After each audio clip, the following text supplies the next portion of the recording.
পালাবো না, তাই না? পালাবো না, পালালে কোথায় যাবো? ফখরুল সাহেবের বাসায়, তাই না? ধরা খাইছে, কে ধরা খাইছে না কি মুরব্বিরা বলেন? কে ধরা খাইছে?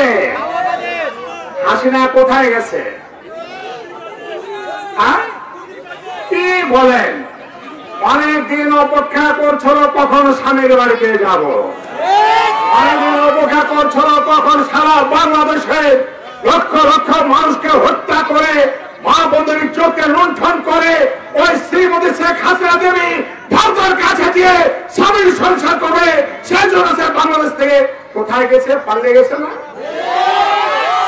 পালিয়েছে কিনা বলেন?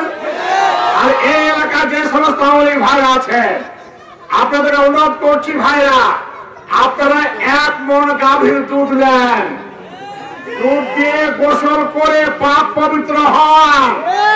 তাহলে যে ব্যাংক ডাকাতি করেছেন, অত্যাচার করেছেন, নির্যাতন করেছেন, মাত্র 45 মিনিটের মাথায় শেখ হাসিনা আপনি পালিয়ে বেঁচেছেন।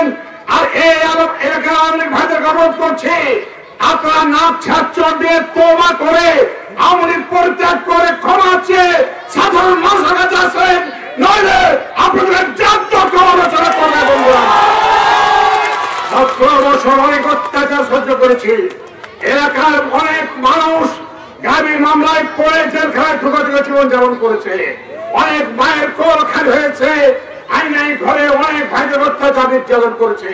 কি সত্য না?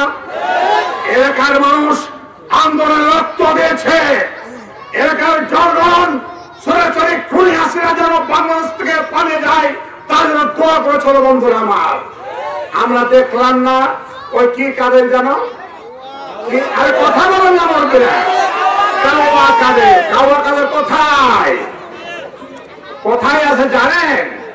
ইঁদুরের গর্তে। এদেশের 20 কোটি মানুষ এখন কি চাচ্ছে? কাওয়া কাদের বাবা তুমি আসো, আসো, তোমার একটু চেহারা দেখি, তাই না? সময় সংক্ষেপ, আগামী ইনশাআল্লাহ দেখা হবে। তারপর একটা অনুরোধ, আজকে মহারাজ পরিবারবাসীর নেতৃবৃন্দের কাছে আমি কৃতজ্ঞ। চাঁপাইনবাবগঞ্জ জেলার সমস্ত উপজেলার পক্ষ থেকে আপনাদের অভিনন্দন জ্ঞাপন করছি এবং সারা সাথে নিবেদন করছি, আপনারা ঐক্যবদ্ধ হয়ে এই জেলা কমিটি শক্তিশালী করবেন, ঐক্যবদ্ধ হয়ে শক্তিশালী কমিটি করবেন।